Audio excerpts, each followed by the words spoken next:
శ్రీకృష్ణాయ పరబ్రహ్మణే నమః. దశకం 25 నరసింహావతార వర్ణనం. స్తంభే ఘట్టయతో హిరణ్యకశిపోః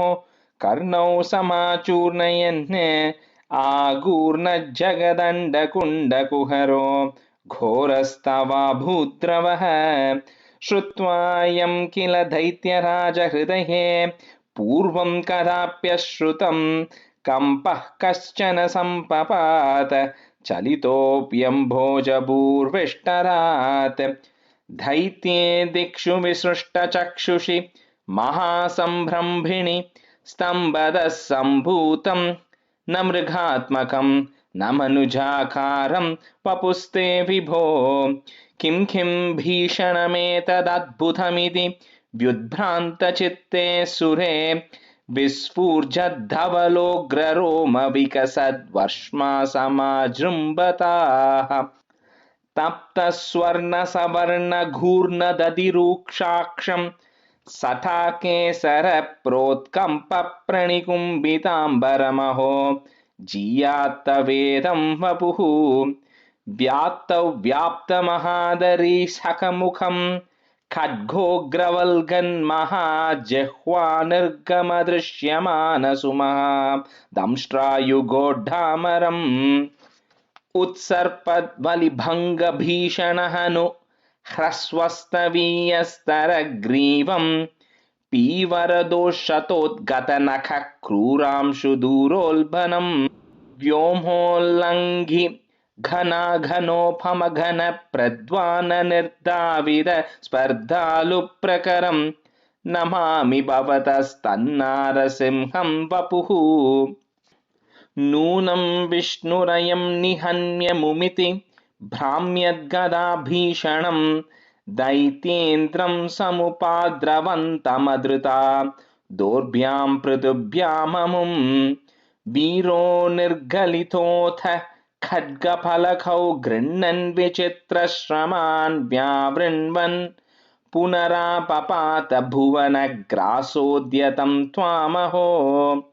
భ్రామ్యంతం దిదిజాదమం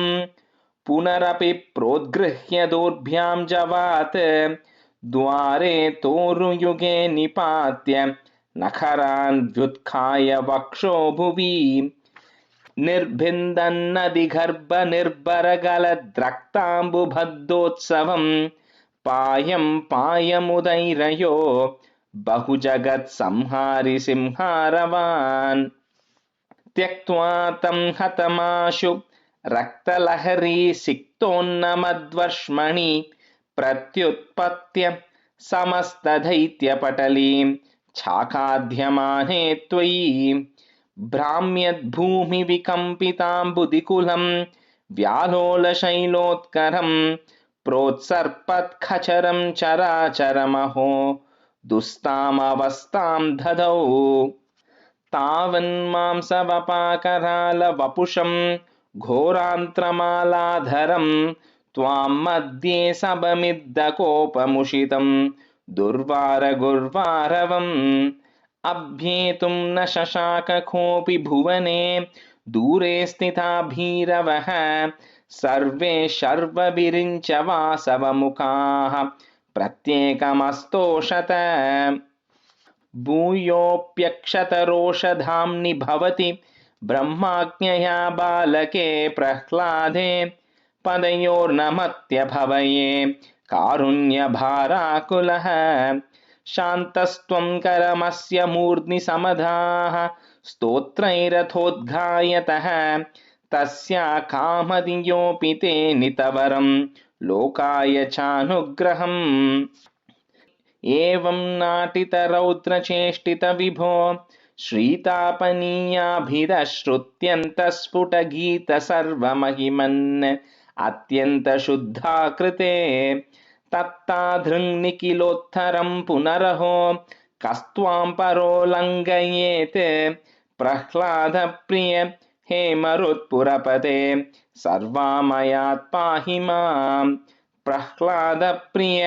హే మరుత్పురపతే సర్వామయాత్ పాహి మాం ప్రహ్లాద ప్రియ हे मरुत्पुरपते सर्वामयात् पाहि माम्। श्रीकृष्णाय परब्रह्मणे नमः।